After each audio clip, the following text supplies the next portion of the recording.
دعا مانگنے کا صحیح طریقہ کیا مطلب ہے؟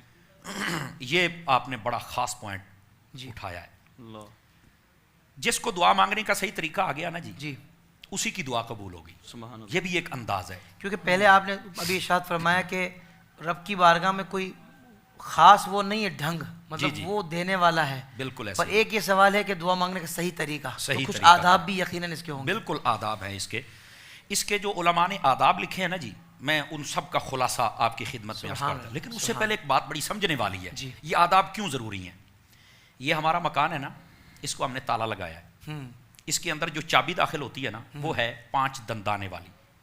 اگر ہم 6 دندانے والی داخل کر دیں تو یہ کھل جائے گا؟ نہیں کھلے گا. کیوں نہیں کھلے گا؟ چابی تو ہے، ایک دندانہ زیادہ کھلنا چاہیے، لیکن اس کی ایک ریکوائرمنٹ ہے، ایک چاہت ہے، واہ تقاضا ہے. جب تک وہ نہ پورا کیا جائے تو یہ نہیں کھلے گا. سبحان اللہ. اچھا، ہم نے سمجھا کہ شاید 6 دندانوں سے اس کو تکلیف ہوئی ہے تو چلو 4 دندانے والی داخل کرتے ہیں، تو تب بھی نہیں کھلے گا.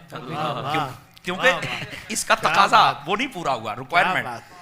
تو دعا کرنے کا سب سے پہلا اور بڑا اصول یہ ہے کہ جب دعا کرنی ہے نہ حد سے بڑھنا ہے اور نہ کم ہونا ہے، رائٹ لیفٹ نہیں ہونا، جو حدود متعین ہیں ان کے اندر رہنا. اب اس کا کیا مطلب ہے؟ یہ بھی بات سوچنے والی ہے. اشارہ دے دیتا ہوں.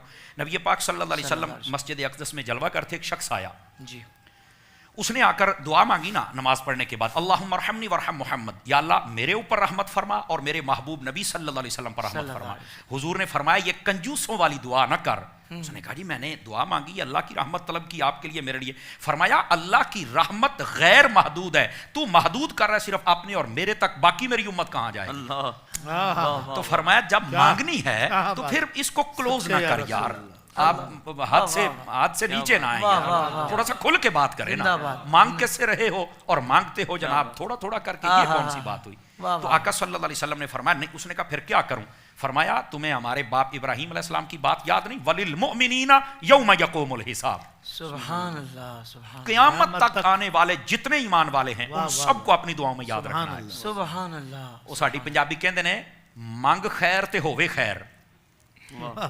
اس کا مطلب یہ کسی کے لیے بھلا طلب کر تو اللہ تیرا بھلا فرمائے گا. تو اس لیے پہلی بات یہ ہے. دوسری بات کہ حد سے بڑھنا بھی نہیں ہے. جی مثال کے طور پر کوئی بندہ دعا کر رہا ہے اور دعا کرتے کہتا ہے یا اللہ مجھے نا جنت کا دائیں جانے والا ایک محل دے دے بس. یہ بعض روایتوں میں یہ بھی صوفیاء نے لکھا ہے کہ ایک دعا کر رہا تھا، اس نے یہی کہا جنت میں بس دائیں جانے والا ایک محل مجھے دے دے، مجھے اور کچھ نہیں چاہیے. تو اسے فرمایا گیا کہ تو کیوں حد سے بڑھ رہا ہے؟ مانگنی ہے تو جنت مانگ، اور طلب ہے تو فردوس مانگ. بس اس میں اللہ سے سودے بازی نہ کر کہ مجھے صرف ایک محل دے. ہو سکتا ہے تیرے مقدر میں 10 محل ہوں اور تو اپنے آپ کے لیے خود کمی کر رہا ہے. تو دعا کرتے وقت نہ رائٹ نہ لیفٹ، سبحان اللہ. نہ حد سے بڑھنا ہے نہ کم آنا ہے. یہ سب سے پہلا تقاضا ہے. سبحان اللہ. اب دعا کرنے کا دوسرا تقاضا ہے جب دعا کی جائے نا اس وقت اپنے ہاتھوں کی ہتھیلیوں کو سیدھا رکھنا چاہیے. سبحان اللہ. ہمارے یہاں بس اوقات یوں چڑھا لیتے ہیں یا یوں بیٹھے ہوتے ہیں بڑے عجیب و غریب انداز کے ساتھ. یہ ضروری نہیں کہ ناظرین سنیں گے تو آج ہی ان کا دعا کرنے کا طریقہ درست ہو جائے گا. یہ توجہ کریں گے تو انشاءاللہ ٹھیک ہو جائے گا. کوشش کرنے سے. اچھا دعا کے لیے ایسے ہاتھ. اچھا بس اوقات سوال ہوتا ہے پھر یوں کریں یا یوں کریں، ملا کے یا چھوڑ.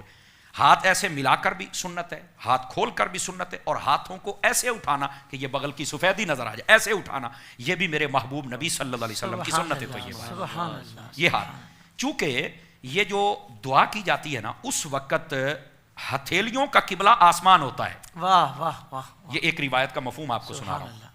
اس واسطے اپنے ہاتھ سیدھے ہونے چاہیے. اور ویسے بھی آپ دیکھیں یہاں پر ایک عقلی دلیل بھی ہے. آپ کسی کے دروازے پہ جاتے ہیں مانگنے کے لیے، اگر آپ اپنا ہاتھ الٹا کر لیتے ہیں تو وہ دے دے گا آپ کو؟ نہیں دے گا. تو ہاتھ سیدھا رکھیں گے یا ہاتھ آپ ایسے کر لیں تھوڑا سا تو وہ بھی نہیں دے گا. تو اس لیے اگر وہ دنیا والا یہ دیکھتا ہے کہ برتن سیدھا ہونا چاہیے تو رب بھی تو دیکھ رہا ہے نا کہ اس کے ہاتھ تو سیدھے ہونے چاہیے نا. تو بالکل یہ دوسرا، پہلا حد سے بڑھنا اور کم نہیں آنا، اور دوسرا اپنے ہاتھوں کی ڈائریکشن اور سمت اس کو درست رکھنا ہے.